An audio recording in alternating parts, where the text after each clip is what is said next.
Namonitor ang pagbaba sa presyo ng bigas sa Calasiao Public Market. Alamin kung magkano sa report ni Claire Lacanilaw.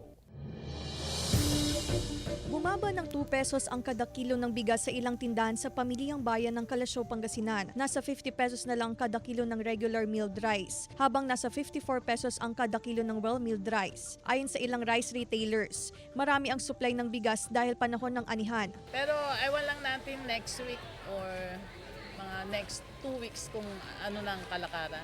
Paiba-iba kasi yung presyo, kahit mahal, maganda naman.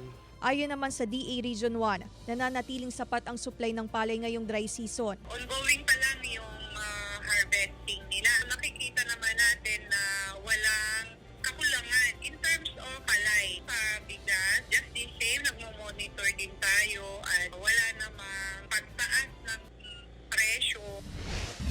Sa Ilocos Norte, sako-sakong palay ang ibinebenta ng mga magsasaka sa National Food Authority matapos sumaas ng 7 pesos kada kilo ang buying price sa lalawigan. Nasa 30 pesos na ang buying price ng NFA sa dry palay. Ayon naman sa ahensya, nagsisimula na silang mag-ipon ng buffer stock para sa tag-ulan. Mula sa 70,000 bags na target na stock ngayong taon, nasa mayigit 14,000 bags na raw ang nabibili mula sa iba't ibang bayan. May dalawang type po ng palay procurement namin. In warehouse procurement, which is yung mga farmer mismo magde-deliver ng kanilang palay produce dito sa aming bodega. Mobile procurement po. Kami ang pumupunta sa mga liblib na lugar para bilhin namin ang kanilang palay produce. Sa labas, medyo mura yung presyo na. Makabawi kami dito kung magbukas yung NFA. Bukod sa maaga at malawakang pag-iipon ng buffer stock, tinitiyak din ng NFA ang magandang kalidad ng mga palay sa lalawigan. Claire Lacanilaw,